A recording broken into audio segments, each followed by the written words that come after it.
Yo, hey guys, welcome back with another video. Today we're gonna be talking about a secret that the pros, even the pros, they don't talk about it. It's my favorite tool today and we're gonna discuss about it. Let's see how it's gonna be useful for you. Hey, I am. For the sake of the tutorial, I'm using an underexposed image that I shot during the shoot of the previous video. So it's not, it's just an example, so don't get exaggerated on it.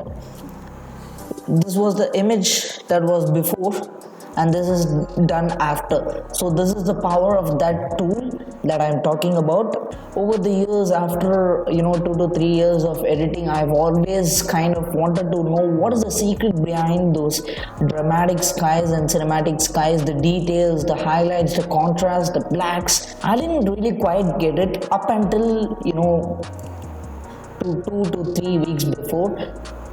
It's the range mask tool that is available under the adjustment brush. So here is a tool that I was talking to you about.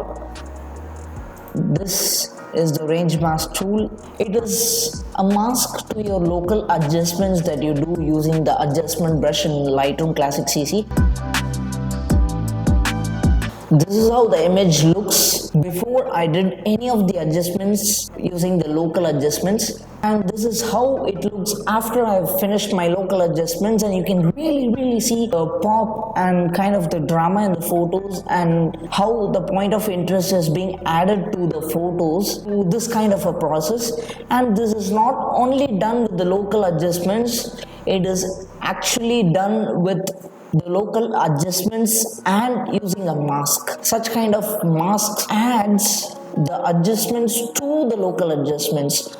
That is a better word I have come to. Masking out your local adjustments. What happens is, even though you paint with the adjustment brush tool with the sky, what it does is affects all of the highlights and shadows in the selected area. But if you want, get it deep down and select only the highlights within the selection or the shadows within the selections, then you can use this range mask. It is a great deal, man. It's just up until now that I figured it out.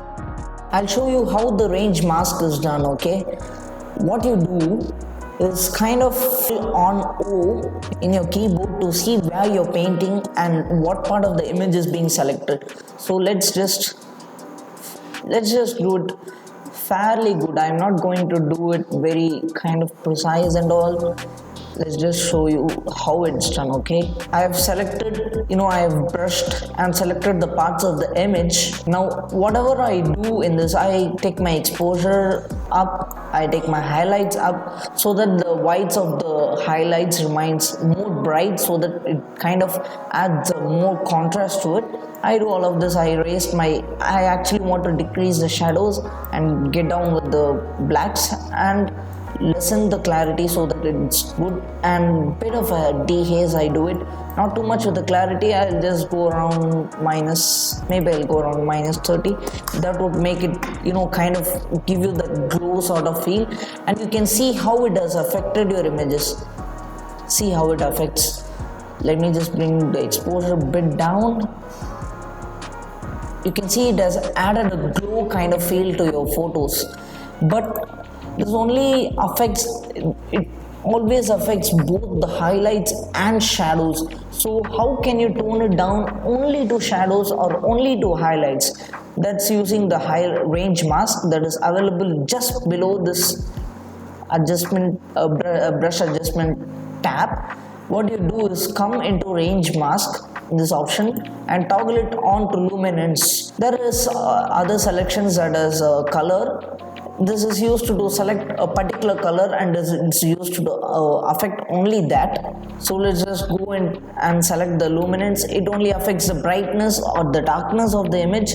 So what you do is, if you want, you can see it has two options, the range and the smoothness. You know what the smoothness is? Smoothness is a selection. You can see the selection has a little bit of fade. If you had a lot of smoothness, it will be more faded.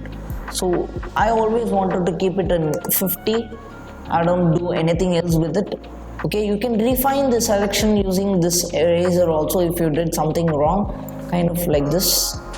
You can do it, you can take your time. And the most important tip I want to tell is, even I messed it up a lot of times, is that you kind of have to be very aware and cautious of the edges that you do here. If you did too much of it, then it is going to look like halos. Halos is something, brighter edges, and it's very really sharp. It's close to the HDR. In my opinion, I don't like that very much. Any edits I do it, I don't want the halos in my images. After you have done all of your adjustments, come over here to the luminance. I have told you that. So for you to really kind of affect the shadows or the highlights, you can select it using this. This is the range sliders. There are both sliders, you can see. Both sliders. If you want the adjustments only to affect the brightest part of the image, then you need to move the sliders towards the right hand side. This is the darkest part of the image. This is the lightest part of the image. Only you must remember that it's only within the selection and nothing else.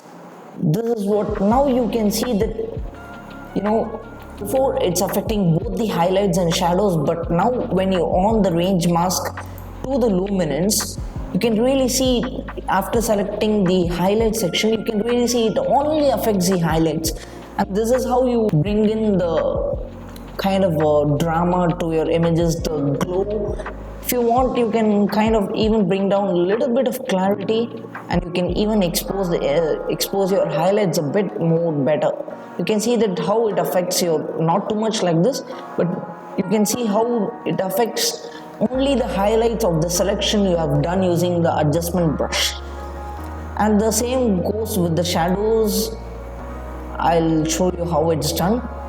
You take the brush, press O to see what you have selected in the image.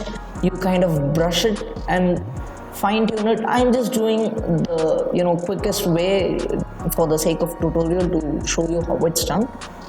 I'll just brush it here only with the skies, and you can see. So I have done a fair kind of selection. It's just a quick selection. I personally prefer that the shadows to be a little more darker, so I get my exposure down by one stop or two stops even. I would personally prefer to keep it 1 point. Oh my god, what am I doing? I would keep it at 1.50 so it doesn't affect too much. So I'll keep it just at affecting too much. So let's just keep it at one stop, and you can see I have brought the shadows down. I'll increase the contrast and decrease the highlights, and even decrease the blacks, so you can see how it affects the image, right? You can increase your clarity because it's going to affect the shadows. The more sharpness it has in the shadows, the better the image looks. This is also something I learned with time, and now it's actually to the party now. Let's just on the range mask to luminance. At start it would look like there's nothing been done, but if you take your slider from the right to the left like so, you can see how it affects only the shadows. I want to keep it at 40 for the 0 to 40 for the shadows. For the highlights, I want to keep it from 60 to 100. That is how it works, and that is how I've really brought the dramatic look to the sky. Even after this, if you want to kind of enhance the photos even more, you can kind of paint this section in here. The rest of the images apart from the skies, just paint it nicely. To see the selection, just toggle on O so that you can see it. I'm just doing it fast, guys, for the sake of the tutorial. This is how I do it. I don't do anything else. So you can see how it's done. It's too much. It looks garbage, okay? A little down on the exposure, maybe.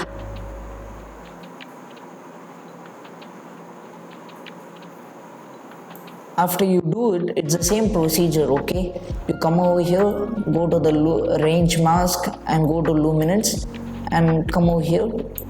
It can be very kind of a rough selection or something, because it's only going to affect the brightest parts of this image.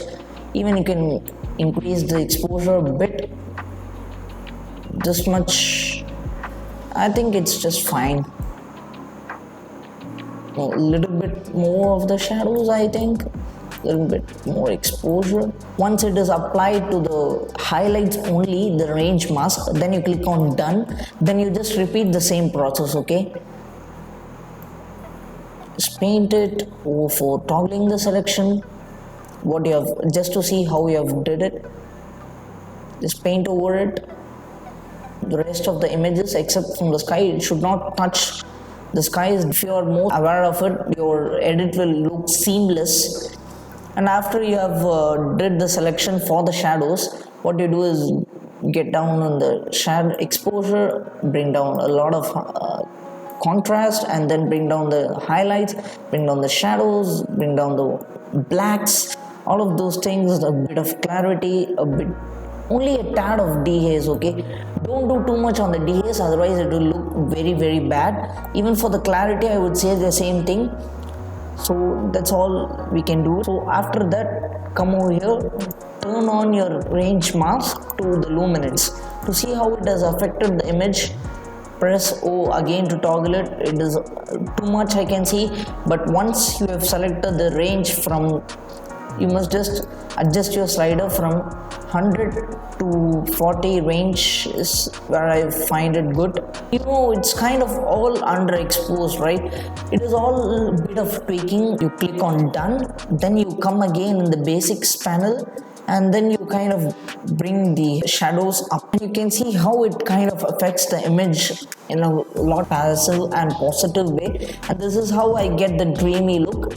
All these kind of adjustments was inspired from Tomnowski. I'll put up his Instagram right here. He does all of his composites kind of photos in the Photoshop, but it's not like nobody knows it, but very less number of people use it because it's a lot of work, but the results in the image are quite large and makes a difference for me. If it does for you, please leave a like, and I'll see you again in the next video. Until then, it's me, Sai Prasad, signing off.